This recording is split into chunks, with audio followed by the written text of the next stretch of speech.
Chers collègues de l'Université de GEPA, merci de votre invitation à ce colloque national sur les recherches en sociolinguistique, bilan et perspectives. Ce colloque s'inscrit, comme c'est indiqué dans l'argumentaire, dans une tradition qui, ces dernières années, s'intéresse à ces questions de bilan et de perspectives. Je pense aussi que la ponctualité de ces rendez-vous est importante dans la mesure où la question des langues en Algérie connaît des évolutions rapides, notamment ces dernières années, ces dernières 3 ou 4 années.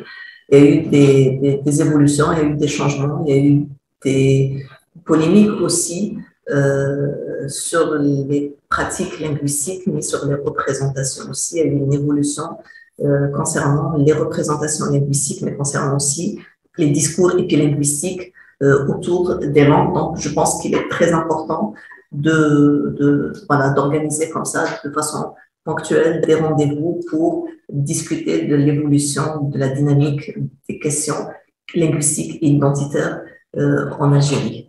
Alors, j'ai choisi de vous parler dans le cadre de ce colloque national sur une question qui me préoccupe depuis un certain nombre de mois, on va dire, et qui est en relation avec le discours épilinguistique. J'ai nommé ça les discours épilinguistiques de la haine, tant ces discours sont aujourd'hui présents. Donc, je vais vous présenter donc, mon intervention à travers cette diapo et je vais essayer d'agrandir comme toujours, comme d'habitude. Voilà. Et parfait. Très bien. Donc, les discours épilinguistiques de la haine, éléments de décryptage. Donc, il est très important en analyse du discours de comprendre les discours pour les décrypter, dans le but de les décrypter, de comprendre le sens caché, le sens des implicites. Donc, et savoir aussi, il faut savoir aussi décrypter ces discours, reconnaître surtout dans un premier temps ces discours, ensuite les décrypter pour les déconstruire. Alors, je commencerai par vous présenter le plan de ma communication. Donc, je vais faire un petit rappel des b.a.-ba de la sociolinguistique, si vous voulez, sur les discours épilinguistiques au Maghreb et montrer que le poids du stéréotypage des discours au niveau des discours épilinguistiques est important. Je rappellerai la force du cliché, le poids du stéréotype et surtout la viralité et la violence du discours de la haine, notamment sur Internet. La question que je formulerai aussi concernant les auteurs de ces discours, donc c'est qui dit quoi, à partir de quel support et pourquoi. Je rappellerai enfin qu'il y a un dispositif de loi contre le discours de la haine, la loi du 29 avril 2020. Je dis à titre de rappel pour montrer qu'il y a une loi qui sanctionne, qui punit, qui dissuade aussi les haïsseurs ou les auteurs de ces discours de la haine. Et enfin, je terminerai par l'opposition négative à laquelle on soumet les langues et les identités. Et je n'exagérerai pas le dire en disant qu'il y a un enjeu de sécurité derrière l'opposition négative des langues en Algérie.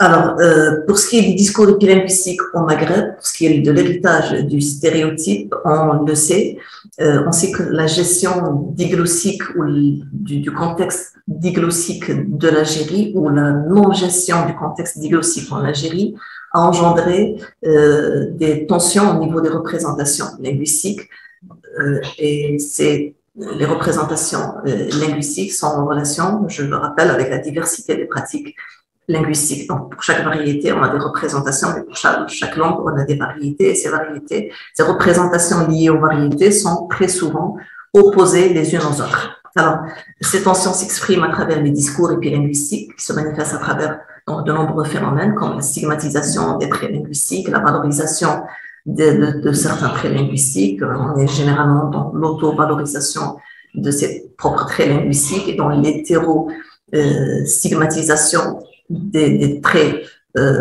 d'autrui. Il y a la survalorisation aussi de certaines pratiques linguistiques. Donc, à travers donc les phénomènes ou les discours épilinguistiques apparaissent à travers donc de nombreuses évaluations confondent les locuteurs de leur propre variété linguistique, de leur propre trait linguistique ou de ceux d'autrui. Alors, toutes les langues et toutes les variétés de langues pratiquées en Algérie font l'objet de discours épilinguistiques où les évaluations varient, ce qui est normal. Donc, c'est un peu l'activité épilinguistique, elle est normale pour toutes les langues au monde et en Algérie, elles font l'objet notamment de crispation et voilà, d'une certaine violence parce qu'elles ne sont pas justement prises en charge, elles ne sont pas dépassionnées, elles sont au contraire, parfois les discours autour des langues sont exacerbés par des provocations, par des tensions, par des surenchères qui font que, que le discours autour des langues devient parfois violent. Alors, sur le plan des pratiques, nous avons, il découle cette tension, de cette situation de tension et de non-gestion du contexte diglossique, où une langue domine une autre langue, ou des langues dominent d'autres langues. Il en découle donc des phénomènes comme l'hypercorrection, comme l'insécurité linguistique, qui trahissent tous ces phénomènes, des malaises chez le locuteur, et qui s'expliquent par les représentations négatives qu'il a de ses propres pratiques socio-langagières. Et là, on a une fameuse représentation, ou l'influence des représentations sur le réel. Alors, l'imaginaire linguistique du locuteur algérien est alimenté par des représentations passionnées des langues d'usage. Ça, on le voit à travers ces discours, que ce soit des discours ordinaires ou des discours numériques. Et ces représentations passionnées s'expliquent, on l'a dit, je le rappelle, par la situation diglossique des faits de langue en Algérie. Alors, ces représentations sont alimentées par des discours politiques, par des discours institutionnels, les écoles par exemple, ou à l'université ou ailleurs. Elles sont alimentées également par des discours communs, par des discours ordinaires, par des discours circulants et hélas aussi par des discours parfois scientifiques qui opposent les langues entre elles, qui opposent des variétés de langues entre elles aussi. Pas d'une façon scientifique, mais d'une façon, on va dire, empreinte d'idéologie. Alors, certains discours épilinguistiques conflictualisent les langues en les opposant et en les soumettant à une concurrence négative, voire une concurrence soustractive. Je rappelle que l'image que l'on a d'une langue n'est en réalité que l'image que l'on a du groupe de locuteurs qui pratiquent cette langue. Je le rappelle. Alors, qui dit quoi, à partir de quel support et pourquoi? Donc, qui est ou qui sont les auteurs de ces discours épilinguistiques de la haine, notamment en Algérie, des discours que l'on entend au quotidien, mais que l'on voit notamment sur les réseaux sociaux numériques. Alors, à ces discours, on a énuméré un certain nombre de discours, donc politiques, institutionnels, circulants, ordinaires et scientifiques, et en plus de ces ajouter, on va dire, à ces discours, il y a des formes de discours qui sont produits par des pseudo-scientifiques. Alors attention, quand on dit pseudo-scientifiques, ça ne veut pas dire c'est des scientifiques diplômés que je considère moi comme n'étant pas de vrais scientifiques. Non. Loin de moi ce jugement. Quand je dis des pseudo-scientifiques, c'est-à-dire que ce sont des imposteurs. Alors, je définis ici le sens d'imposteur.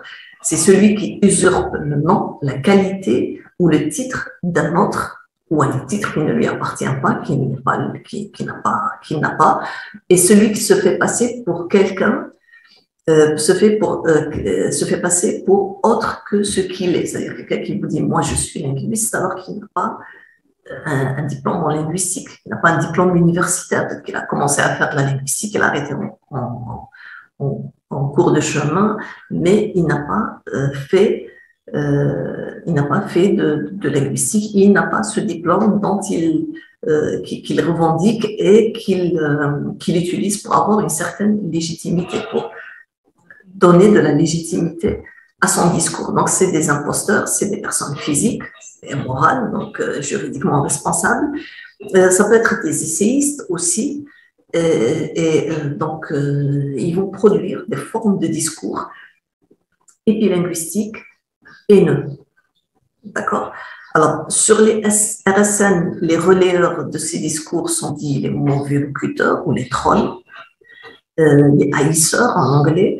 Alors, en effet, de par le monde, on le sait, il y a des campagnes de trolling qui sont menées sur les RSN afin de manipuler l'opinion publique. Donc, un objectif de ces trolls sur Internet qui produisent le discours de la haine sur la question des langues, notamment en Algérie, c'est des trolls, dont le but, dont l'objectif est de manipuler l'opinion publique et influencer ou modifier les dynamiques sociales et symboliques. Donc, il est très important d'en prendre conscience, il est très important de le savoir que ce n'est pas anodin que derrière ces discours, il y a des objectifs, il y a des enjeux et qu'il est important de rappeler. Alors, dans le cas des langues et des cultures, cette influence est au service d'une propagande pour une idéologie motivée par une vision politique polarisante, une vision politique jacobine à tous les niveaux. Ça aussi, c'est important de le rappeler. Alors, le trolling en question est que l'on a, bon, aujourd'hui, je fais un peu de la théorisation, je vais parler un peu de phénomènes que j'ai observés, mais je ne me suis pas appuyée sur un corpus, mais les corpus sont légion sur les réseaux sociaux numériques, donc c'est pas un problème que de trouver ces corpus où il y a un discours de la haine concernant les langues. Alors, la vision qui est reproduite, l'idéologie qui motive ces discours, elle est jacobine, elle est polarisante. C'est un trolling qui prône un arabisme exclusif, qui est opposé aux langues pratiquées en Algérie. Donc, toutes les autres langues sont considérées comme des langues exogènes, à savoir, donc les langues berbères, à savoir l'arabe algérien et le français. Alors, ces langues sont étiquetées négativement, elles sont présentées aussi comme les langues dont l'usage et la promotion sont motivés par des enjeux obscurs, par des enjeux occultes qui constituent une menace pour l'unité du pays, pour l'unité des Algériens, etc. Donc, il faut aussi déceler ces discours et essayer d'en déceler aussi les objectifs.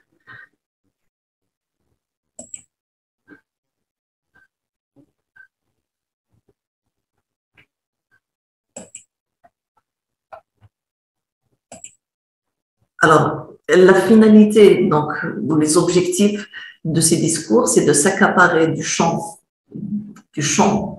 du pouvoir symbolique, d'un champ de pouvoir matériel aussi, en tentant de consacrer une pensée unique, un monolinguisme qui passerait soit par l'arabe institutionnel, soit par l'anglais, qui instaure toutes les deux une ou des monocultures qui consacreraient des formes de totalitarisme qui éradiqueraient la diversité linguistique et socio-culturelle. Que l'on opte pour un monolinguisme, celui de l'arabe ou celui de l'anglais, ou celui des deux séparément, on est dans la tentative d'imposer une forme de pensée, une pensée unique dont le but est d'éliminer la diversité linguistique et donc la diversité culturelle et donc une diversité de pensée aussi.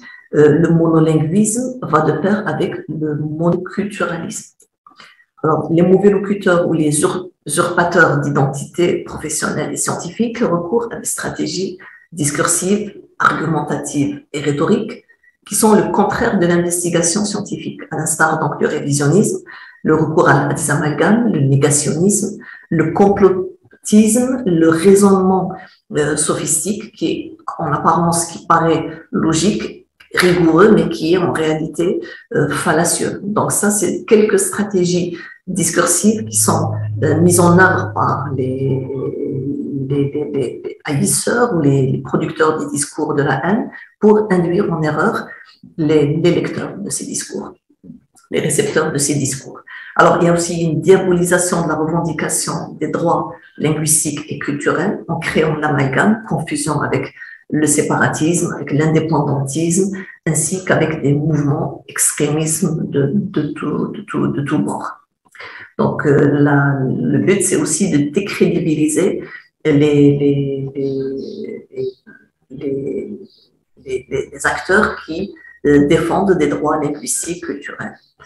Alors, je cite ici Claude Agege qui dit que je ne suis pas favorable à la domination de l'anglais parce que c'est une menace contre la diversité et c'est plus qu'une langue, c'est une pensée aussi. Donc, le monolinguisme, même quand c'est une langue internationale, il n'est jamais bénéfique pour les gens qui souhaitent adopter donc un monolinguisme au détriment du plurilinguisme. Alors, la loi dont je parlais tout à l'heure, elle existe et elle permet de dénoncer ces discours de la haine. C'est la loi mise en place donc, par l'État algérien du 29 avril 2020. Alors, le discours de la haine ici est clairement défini. C'est toutes les formes d'expression qui propagent, encouragent ou justifient la discrimination, ainsi que celles qui expriment le mépris, l'humiliation, l'hostilité, la détestation ou la violence envers une personne ou un groupe de personnes en raison de leur sexe, race, couleur, ascendance, origine nationale ou ethnique, langue, appartenance géographique, handicap ou état de santé. Alors, le discours de la haine, c'est les formes d'expression du discours de la haine sont les paroles, les écrits, les dessins, les signes, photographies, chants, comédies, ou toute forme d'expression, quel que soit le support utilisé. Et on a l'appartenance géographique aussi, appartenance à une région, à une zone déterminée du territoire national. Donc c'est bon de rappeler que le discours de la haine fait l'objet aussi d'un dispositif de loi important qu'il faut aussi réactiver quand le besoin s'en fait sentir. Alors, qu'est-ce qu'il en est de l'opposition négative des langues et des identités? J'ai intitulé ça « Les oppositions dangereuses, un enjeu de sécurité ». J'ajouterai un discours de sécurité nationale. Alors, il y a dans les discours épilinguistiques autour des langues, l'opposition à travers le discours de la haine entre les langues nationales et les langues étrangères. C'est un peu une opposition classique, l'opposition entre l'arabe institutionnel, la langue arabe institutionnelle et la langue française. Opposition classique, du reste, qui est activée de temps en temps, réactivée, on va dire. Il y a l'opposition langue française, langue anglaise. Donc, on a la polémique de 94, le débat sur l'introduction de l'anglais à la place du français et le débat aussi et la polémique de 2019 sur le remplacement du français par l'anglais. Voilà, donc c'est des débats un peu classiques qui datent, mais qui sont aussi réactivés de temps en temps, qui sont rappelés de temps en temps. Nous avons la fameuse opposition aussi, à travers le discours de la haine toujours, entre les langues officielles et les langues non officielles. Donc, un peu classique aussi, l'opposition entre l'arabe institutionnel et l'arabe algérien, et l'opposition entre le tamazigh scolaire et les langues berbères. Alors, je ne parle pas ici de l'opposition tamazigh scolaire aux langues berbères qui est étudiée, analysée par les linguistes, mais on va dire, c'est une question qui se pose, une véritable question scientifique, donc qui se pose pour les linguistes, mais qui peut faire aussi l'objet de manipulation par les haïsseurs. Dire par exemple, le tamazigh scolaire va dominer la langue berbère, le tamazigh scolaire c'est une invention, certes, il faut le dire, mais il faut le dire avec des arguments scientifique et il faut le dire quand on a la légitimité de le dire, c'est-à-dire en tant que chercheur appartenant à une communauté scientifique et reconnu aussi comme chercheur. Alors on a l'opposition aussi entre l'arabe algérien et les langues berbères entre tamazigh. On a l'opposition implicite arabe-algérien versus tamazigh langue berbère. Donc opposition entre l'arabe algérien et les langues berbères, tamazigh, et l'opposition implicite entre l'arabe algérien versus tamazigh. Ça, c'est assez nouveau et c'est un discours que l'on entend, que l'on voit, que l'on lit depuis depuis 2-3 ans. Alors, l'idée, c'est que l'arabe algérien, il y a l'hypothèse selon laquelle l'arabe algérien est rattaché, mais sans preuve scientifique, au punique. Le punique étant issu du phénicien qui découle du proto-sémitique. En réalité, l'arabe algérien, en réalité, le punique est issu du mélange entre phénicien et langue berbère. Mais dans ces discours, il est présenté comme issu du phénicien, et le phénicien est une langue qui découle du proto-sémitique. Donc, ce proto-sémitique nous rappelle l'hypothèse de l'indo-européen du 19e siècle, qui est considérée comme la langue adamique. Dans ces discours, le proto-sémitique s'apparente à la langue des origines, à la langue mère et à la langue adamique. Le proto-sémitique se confond dans ce discours révisionniste avec un arabisme adamique, avec l'arabe, langue du paradis, ce qui sous-tend une référence par déduction à l'islam. Et là, on titille un peu la sensibilité religieuse des locuteurs pour avancer une thèse qui, en réalité, sert à attaquer, on va dire les choses comme ça, les langues berbères. Les langues berbères qui sont, dès lors et de fait, présentées comme une invention coloniale. Elles sont présentées comme un élément exogène, comme des langues exogènes, et ce dans la mesure où, si on en croit ces discours révisionnistes, les habitants de l'Afrique du Nord auraient toujours pratiqué l'arabe algérien, ou ils auraient pratiqué l'arabe sans le savoir, un peu comme le fameux Jourdain de Molière qui faisait de la prose sans le savoir. Donc, si on en croit, bien sûr, les discours révisionnistes. Donc, on le sait, je le rappelle ici, même si ce n'est pas lié à un domaine d'étude, la paléanthropologie et la génétique ont démontré que la corne de l'Afrique était le berceau de l'humanité, apportant des preuves, bien sûr, scientifiques, mais des preuves que aussi le discours complotiste et révisionniste et malveillant peut remettre en question, pas avec des arguments, mais avec de la rhétorique, des éléments de langage. Alors, ce que je voudrais dire aussi en terminant cette communication, cette courte communication, c'est qu'en tant qu'usager des réseaux sociaux numériques, il faut rester calme et ne pas nourrir les trolls sur Internet, sur les réseaux sociaux numériques. Et en tant que scientifique, nous avons le devoir d'expliciter à l'aide d'outils conceptuels les discours, tous les types de discours haineux, les discours de la haine qui constituent une menace sécuritaire dans les pays où ils prolifèrent, notamment à la faveur d'un trolling professionnel, donc rémunéré. Le trolling est rémunéré, il est parfois professionnel et c'est là où il constitue un danger, une menace. Les sciences du langage, il faut le rappeler, elles ont une dimension altruiste, interventionniste, humaniste. Le rôle est de prévenir aussi contre les dérives de l'usage que l'on fait du langage sous toutes ses formes. Donc, violence verbale, incitation à la haine, à la division, incitation à la division, discours clivant, discours ethniciste, discours racialisant, discours raciste, etc. Je rappelle aussi que l'objet de l'analyse du discours, c'est l'articulation d'un dispositif d'énonciation avec sa situation de production.